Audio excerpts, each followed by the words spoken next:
अब question number 19वां पढ़ेंगे।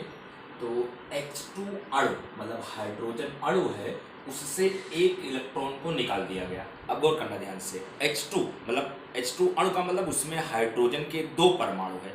Hydrogen के एक परमाणु में एक इलेक्ट्रॉन और एक प्रोटॉन पाया जाता है। तो दो परमाणु में तो कुल दो प्रोटॉन और दो इलेक्ट्रॉन पाए जाएंगे। अब एक इलेक्ट्रॉन को निकाल दिया गया, अर्थात उसके पास बचा कितना, एक इलेक्ट्रॉन बचा है और दो प्रोटॉन बचे हैं।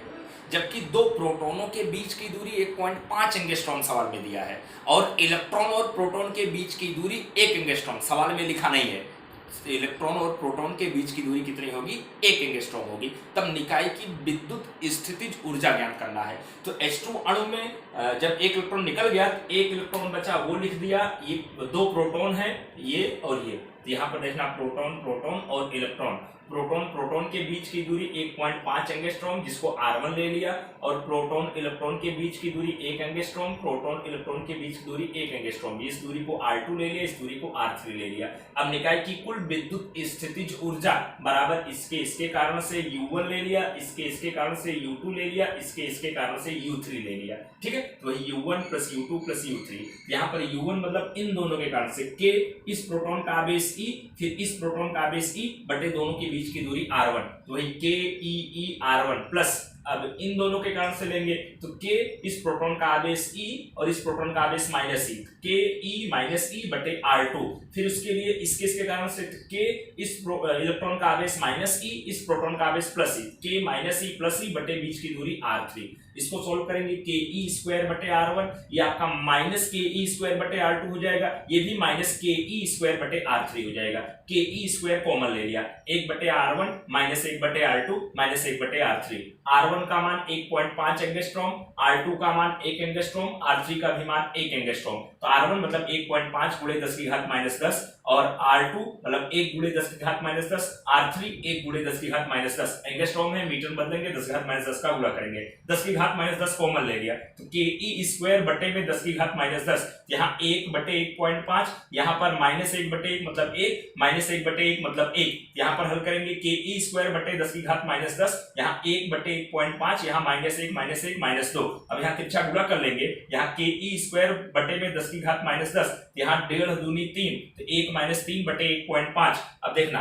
यहाँ K का मान लिख दिया 9 गुणे 10 की घात 9, E स्क्वायर मतलब 1.6 गुणे 10 की घात माइनस 19 माइनस 38, और यहाँ हल करने पर माइनस का 2 बटे में 10 की घात माइनस 10, और यहाँ 1.5। अब जब कैलसिस इसको हल करेंगे तो आपका पहले तो ये माइनस आ गया, 30.72 गुणे 10 की घात माइनस 19 बचेगा। देखना माइनस का 10 ऊपर जाएगा, प्लस का 10 और प्लस का 9, प्लस का 19 माइनस का 38 माइनस का 19, इतना जूल। अब इसको अगर इलेक्ट्रॉन वोल्ट में बदले, यहाँ पर 1.6 गुणे 10 की घात माइनस 19 का भाग देंगे, यहाँ पर माइनस 30.72 गुणे 10 की घात माइनस 19 बटे 1.6 गुणे 10 की घात माइनस 19। 10 की घात माइनस 19 से 10 की घात माइनस 19 कैंसिल हो जाएगा, यहाँ भाग देंगे तो 19.2 माइनस 19.2 इलेक्ट्रॉन वोल्ट निकाय की विद्युत स्थितिज ऊर्जा हो जाएगी।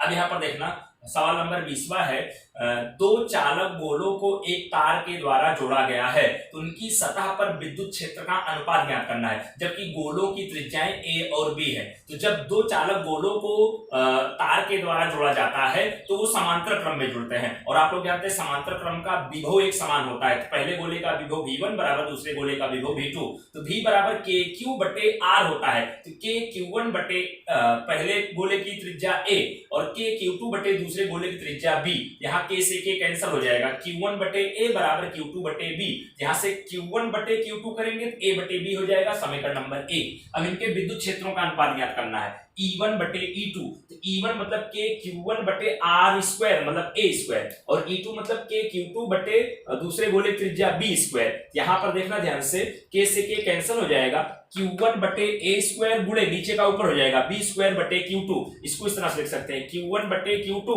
और गुणे B स्क्वायर बटे A स्क्वायर। Q1 बटे Q2 का मान समीकरण नंबर 1 में A बटे B, और यहाँ गुणे B स्क्वायर बटे A स्क्वायर, एक A से एक A कैंसिल, एक B से एक B कैंसिल, B बटे A मतलब B अनुपात A हो जाएगा।